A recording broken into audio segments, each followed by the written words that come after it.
Parlamentarios de oposición insistieron en que el ministro de Vivienda, Carlos Montes, tiene que asumir sus responsabilidades políticas por el caso de la Fundación Democracia Viva a medida que se siguen conociendo detalles de la investigación de Contraloría. El jefe de este organismo, que es Jorge Bermúdez, entregó, lo hizo también en el Congreso, detalles de la falta de control y de planes de trabajo en dineros no ejecutados, que podrían a su juicio tardar hasta una década en ser devueltos. Esos dineros que hacen la diferencia entre lo que la Fundación dice que alcanzó a realizar, que son 97 millones de pesos, y lo que no alcanzó a realizar y que devolvió finalmente al Ministerio. El tema es el patrimonio que tenía Democracia Viva cuando empezó. Gonzalo Holguín nos va a contar más detalles. Hola Gonzalo, buenos días. Hola Gonzalo. Hola, ¿qué tal? Tomás, Katy, muy buenos días. Sí, el Contralor General de la República, Jorge Bermúdez, informó a la Comisión Investigadora de Asentamientos Precarios MIMBU, dada en llamarse la Comisión del Caso Convenios, del informe del ente Contralor sobre el caso de la Fundación Democracia Viva. Bermúdez fue rutilante, como lo fue el documento dado a conocer el viernes pasado. Hay 9 observaciones por falta de control interno y 6 en este caso en particular.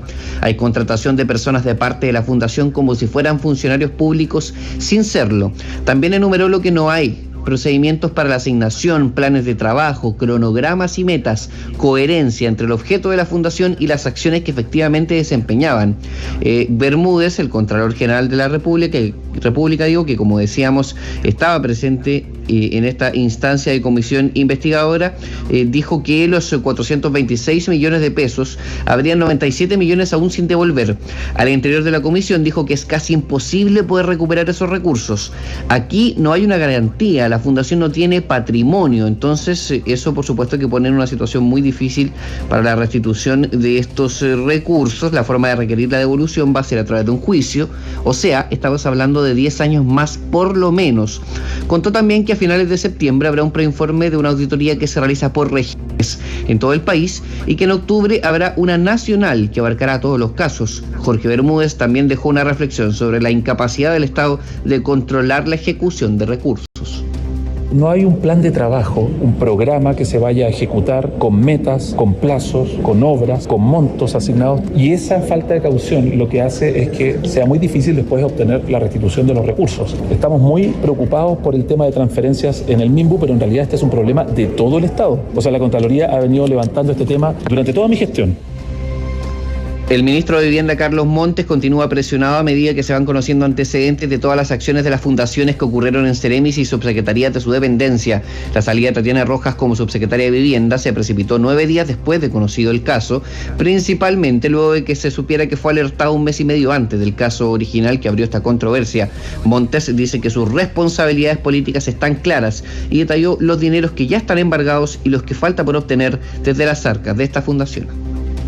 Mi principal responsabilidad política hoy día es trabajar por el plan de emergencia habitacional, ayudar con toda la información posible para que se esclarezca a fondo lo ocurrido en el caso Convenio, crear una institucionalidad que evite que esto se vuelva a reproducir. Hoy día lo que está pendiente de recuperar son 90 millones. Ya tenemos embargado 294 y otra parte lo ejecutaron en obras efectivas. La diputada Giovanna Humada, que recibió antecedentes del caso en calidad de reservados, pidió que el presidente de la República, Gabriel Boric, le pida la renuncia a Montes mientras sigue merodeando un rumor de pasillo de una eventual acusación constitucional contra el expresidente del Senado. José Miguel Castro, diputado de RN de Antofagasta, que preside la comisión investigadora, no habla de acciones concretas, pero sí dice que a la luz de los antecedentes no es aceptable que Montes no asuma alguna responsabilidad por todo lo que ocurrió debajo de sus narices. Desde el ministro de Hacienda, que debe empezar a tener más responsabilidad en aceptar o no aceptar algunos temas, la capacidad también que tenga el Estado en modificar la ley de presupuesto, que se puede. Si es que esto volvió a pasar en distintas regiones, es impresentable que el ministro haya pasado bajo sus narices y no se haya dado cuenta de que existen funcionarios trabajando en sus servicios, en sus MIMBUs, que no están contratados por ellos. Bueno, también es cierto que Montes aparece como un obstáculo más allá de las capacidades de la oposición para sobreponerse. Es un hombre respetado en el Congreso Nacional y es considerado como un nombre que es conveniente que continúe en el Ejecutivo, incluso por parlamentarios de oposición. Como es de esperarse, el Partido Socialista señala que ya está aclarada la responsabilidad de la ex subsecretaria y que la labor que viene es no solo identificar más culpables, sino que contribuir a mejorar la legislación y la agenda de probidad administrativa. Marcos Silavaca, diputado socialista que integra la comisión investigadora, asegura que la responsabilidad principal recae en un grupo de delincuentes en el centro de este caso. Mire, yo creo que el ministro Montes desarrolló cada una de las acciones que le correspondían desarrollar como ministro. Aquí la responsabilidad se radicaba en un grupo de delincuentes que en definitiva llevaron adelante este tipo de acciones y una subsecretaria que no fue capaz, a pesar de haber sido notificada respecto a esta situación, de poner coto y llevar adelante un proceso de término en este tipo de acciones. Bueno, otra controversia quizás más técnica sigue siendo el debate abierto entre el gobierno y el propio Contralor. Nos referimos al rol que jugó, o más bien podría haber dejado de jugar, el Consejo Auditor General Interior de Gobierno, el CAIG. En palabras de Bermúdez, el CAIG opera como opera la Contraloría. Hay un órgano directivo que recopila la información, levanta matrices de riesgo y planifica auditorías. Luego hay otros que tienen que ejecutar esas auditorías. El Contralor dice que ambas partes, tanto la directiva como la ejecutora, forman parte del mismo mecanismo. Auditar es parte del mecanismo de control. Tiene que haber una directriz y esa directriz la hace el Consejo. De hecho, cuenta que este comité de característica asesor presidencial ya auditó durante la pandemia. Esto va en contra de lo asegurado por la subsecretaria Express Macarena Lobos, nominativamente la presidenta de este Consejo, que dicho sea de paso, aún no sesiona durante este gobierno. Ellos ya han dicho que solo pueden recomendar auditorías, pero no tendrían la capacidad para realizarlas por sí mismos. Tomás, Katy, perdón. Mira, varias cosas. Lo primero, el ministro Carlos Montes dice hay ausencia de normas, o sea que aquí hay un problema de normas. Pero es que si hubiera problema de normas no se podrían incumplir, porque resulta que para incumplir tiene que existir normas. 2, el Contralor General de la República dijo que hay un montón de violaciones, vulneraciones a las normas, varias. Tú contabas ahí algunas de ellas. O sea, las normas existen. Entonces, ¿cuál fue el problema? Control. ¿Quién ejerce el control? El ministerio. O sea, el primer control, la primera barrera de control es el ministerio, pues el que está a cargo del asunto, el que tiene que ver si hay patrimonio, si hay algunas medidas cautelares que cautelen justamente el cumplimiento de los trabajos encargados, o sea, garantías, ¿no es cierto? Etcétera, etcétera. No hizo nada. Patrimonio de estos señores, 300.000 pesos, 300 lucas, digamos. 300 luquitas, ese era todo el patrimonio. Sueldo mínimo. Un poquito menos, está. Sí, pero estoy hablando de... No, pero poca plata, claro. A ver, para recibir 400 y tantos millones, sin ninguna garantía, no. A ver, aquí hay un problema en el ministerio.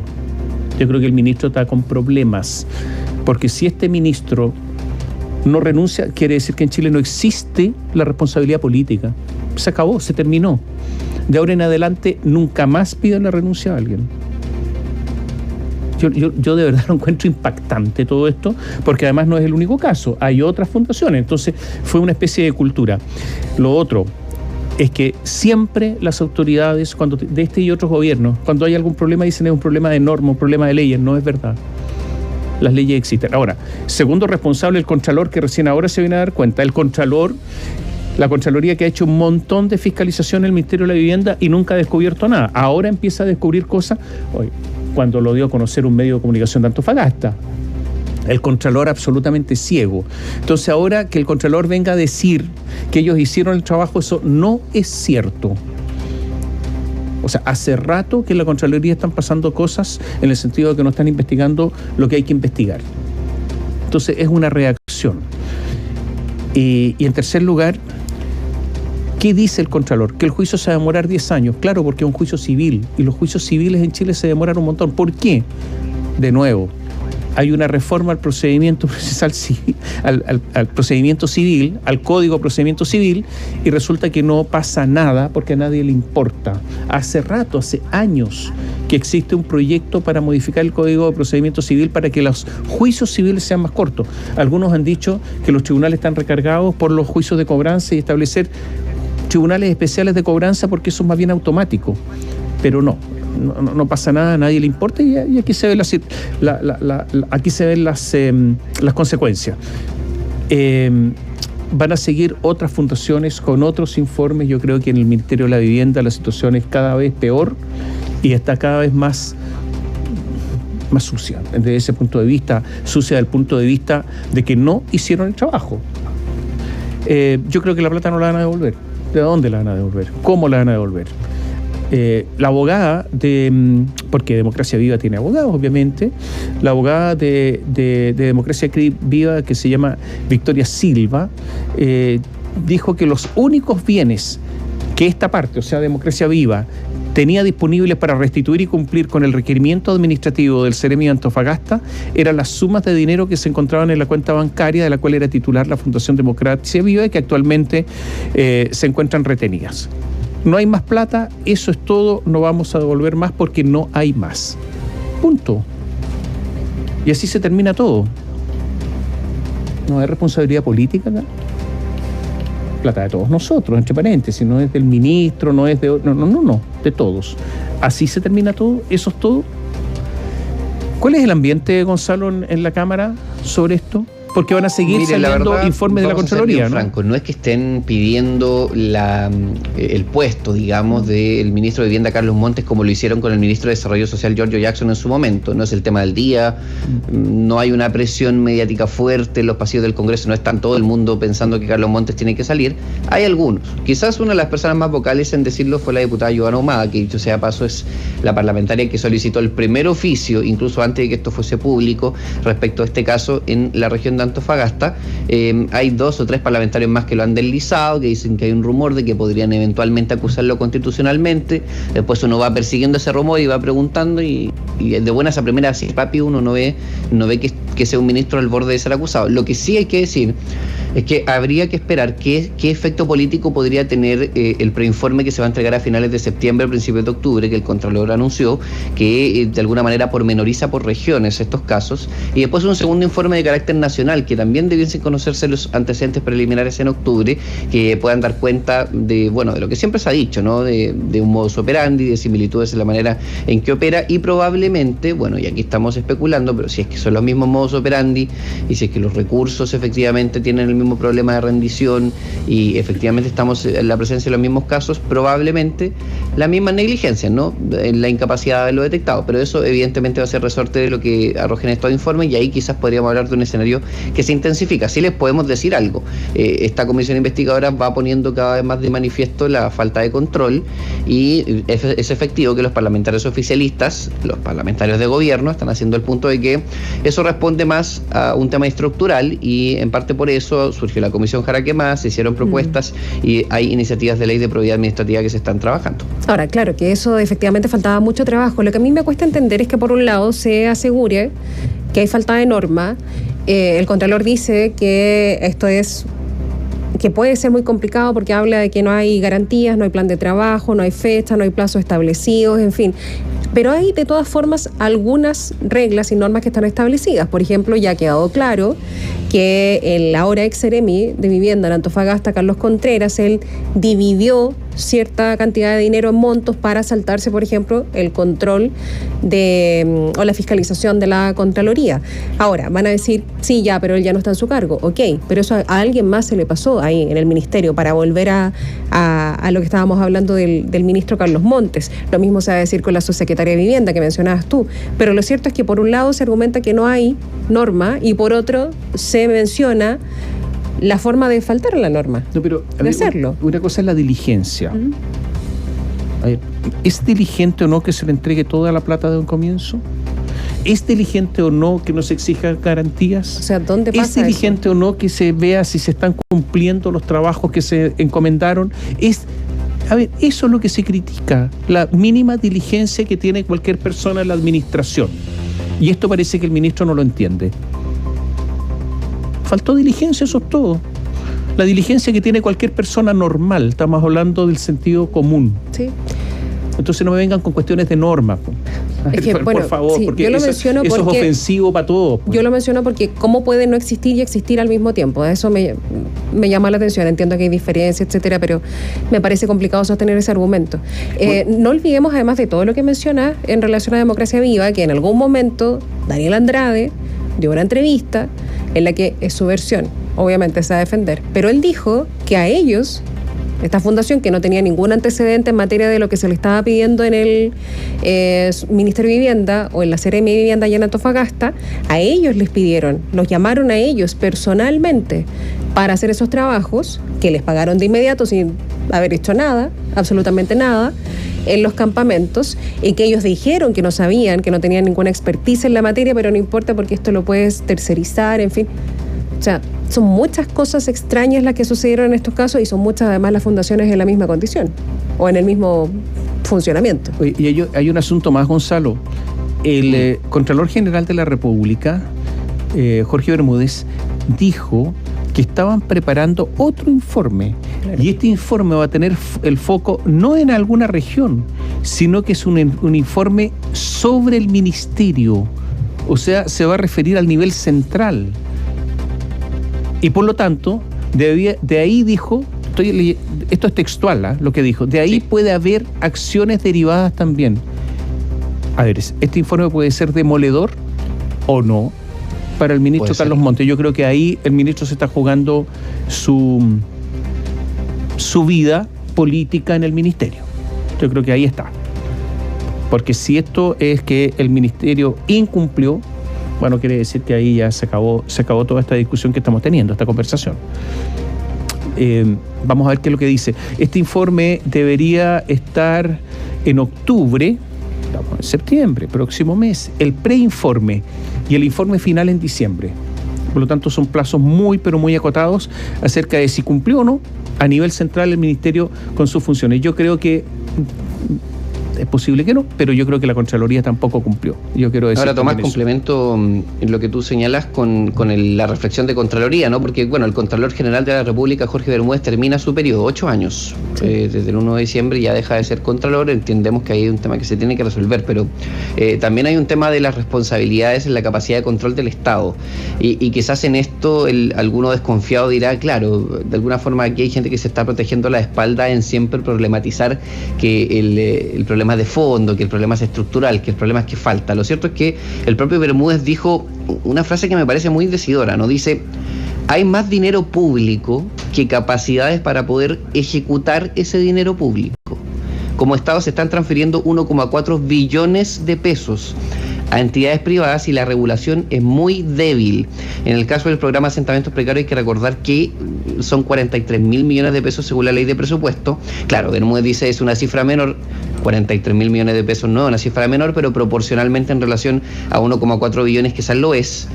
Y él le problematiza que hay algo que ha visto a lo largo de toda su gestión en el control de todas las actuaciones del Estado, que es entregar dinero a privados, sigue siendo algo que Chile no es capaz de hacer de manera, y claro, ocupó la expresión que ustedes señalaron, de manera diligente, ¿no? Perdona, Gonzalo, perdona, pero aquí lo que se hizo fue entregar plata a los amigos. Se crearon fundaciones ad hoc, fundaciones que hacían trabajo político, que estuvieron en campañas políticas. A ver, no, esto no es una ausencia enorme, esto es sinvergüenzura. Esto es un brazo político, si eso es lo que es. Entonces, más allá de que hay tanta plata, qué sé yo, aquí lo que hubo fue una acción política.